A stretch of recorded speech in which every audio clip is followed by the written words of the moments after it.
MJ Piggott calls herself the Energizer Bunny, a busy home life, elderly ailing parents, and a crazy job that kept her on the road Monday to Friday. I was one of those people that couldn't say no. No was not in my vocabulary.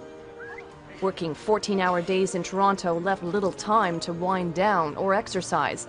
Add to that a diet of hotel meals and the occasional cigarette. Last winter was a hard winter. My back was incredibly sore. I was getting a lot of sharp pains, a lot of burning in my back. I was very tired. I could have slept all day, every day.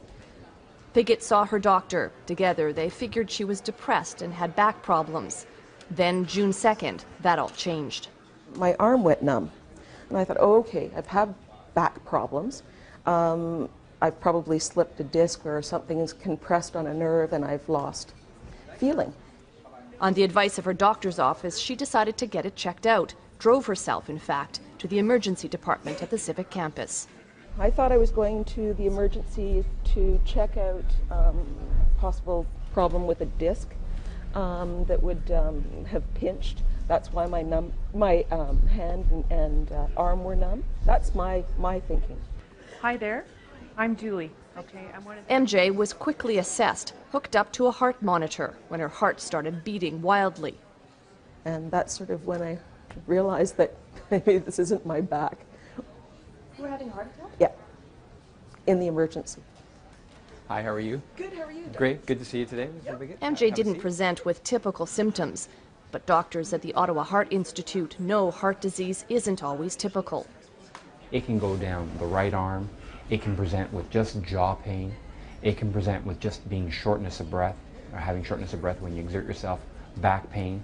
All of those things are something that we as physicians need to be more aware of and the public needs to be more aware of.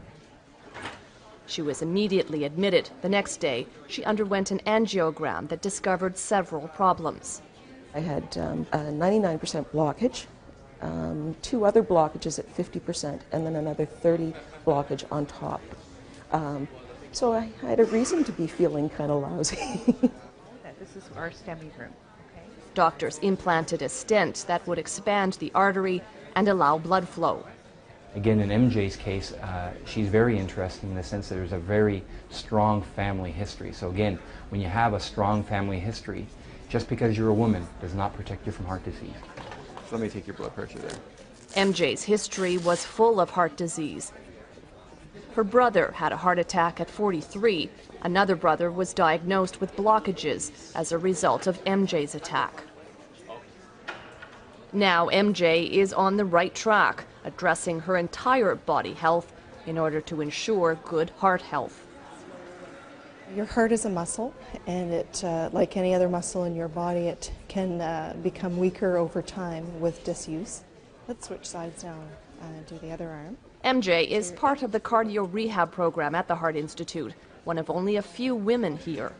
We don't see a lot of women because I think women tend to look after everyone else other than themselves. People don't know that heart disease still remains the #1 killer of women.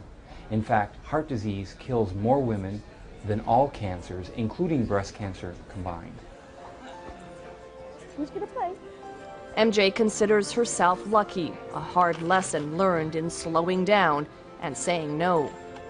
I've left my job, decided to concentrate on the things that really matter to me most, George and my family, and just taking things a little slower and enjoying it much more. This reformed Energizer Bunny has unplugged and put her batteries on recharge.